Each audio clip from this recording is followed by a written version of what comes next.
সর্বদলীয় যে এই বৈঠকটি হয় সেখানে আমরা জাতীয় নাগরিক পার্টির পক্ষ থেকে স্পেসিফিকভাবে তিনটি বিষয় নিয়ে কথা বলেছি। আমরা সরকারের যে প্রতিশ্রুতির সময়ে জুলাই ঘোষণাপত্র দেওয়ার কথা ছিল, আমরা সেটির অগ্রগতি সম্পর্কে জানতে চেয়েছি এবং 30 কার্য দিবসের মধ্যেই যাতে জুলাই ঘোষণাপত্রটি জারি করা হয় সে বিষয়ে আমরা জোর আহ্বান জানিয়েছি। কারণ আমরা এর আগেও দেখেছিলাম জানুয়ারি মাসে একটা ডেট দেওয়া হয়েছিল, সরকার প্রতিশ্রুতি দিয়েছিল, এই আন্দোলনের প্রেক্ষিতে আরেকটি প্রতিশ্রুতি দিয়েছে। এইবার যাতে প্রতিশ্রুতি ভঙ্গ না হয়। দ্বিতীয়ত আমরা বলেছি যে এই জুলাই মাস আসতেছে, 1 বছর পূর্তি হবে আমাদের গণ অভ্যুত্থানের।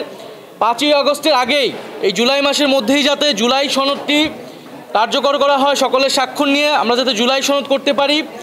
এবং জুলাই সনদ কার্যকর হওয়ার আগে নির্বাচনের তারিখ ঘোষণা করা ঠিক হবে না।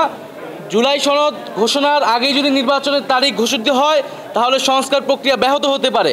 তাই আমরা আহ্বান জানিয়েছি যে 16 বছর আমরা অপেক্ষা করেছি, 10 মাস অপেক্ষা করেছি, আমরা আরও 2 মাস অপেক্ষা করতে চাই এবং সরকারকে সময় দিতে চাই। সকল রাজনৈতিক দল মিলে এই 2 মাসের মধ্যে আমাদের যে জুলাই সনদ, যেখানে জনগণ তার ভবিষ্যৎ বাংলাদেশের রূপরেখা, শাসন ব্যবস্থা পরিবর্তনের মৌলিক সংস্কারের রূপরেখা দেখতে পারবে, সেই জুলাই সনদ হওয়ার পরে একই সাথে আমরা তখন নির্বাচনের তারিখটি যাতে সরকার ঘোষণা করে আমরা সেই দাবি জানিয়েছি। এবং জুলাই সনদ হওয়ার পরে আমরা আমাদের দলীয় মন্তব্য জানাবো যে কোন সময়ে নির্বাচন আমরা চাচ্ছি।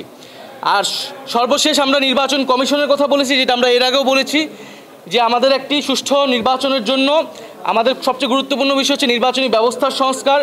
নির্বাচন নিয়ে যত সংখ্যক আইন, নির্বাচন কমিশন সংক্রান্ত যে আইন, সেই আইনগুলো সংস্কার করে এই নির্বাচন কমিশন পুনর্গঠন করা। এবং নির্বাচন কমিশন এখন যে প্রক্রিয়া চলছে সেখানে আমরা আস্থা রাখতে পারছি না, নিরপেক্ষতা প্রশ্নবিদ্ধ হচ্ছে। এটি যাতে সরকার বিবেচনা নেয় এবং একটি উচ্চ আদালত থেকে আমরা দেখেছি নির্বাচন কমিশন নিয়ে প্রশ্ন তৈরি হয়েছে। সার্বিক বিবেচনায় নির্বাচন কমিশন যাতে পুনর্গঠন করা হয়। আমরা এই 3টি বিষয়ে মূলত আলোচনা করেছি।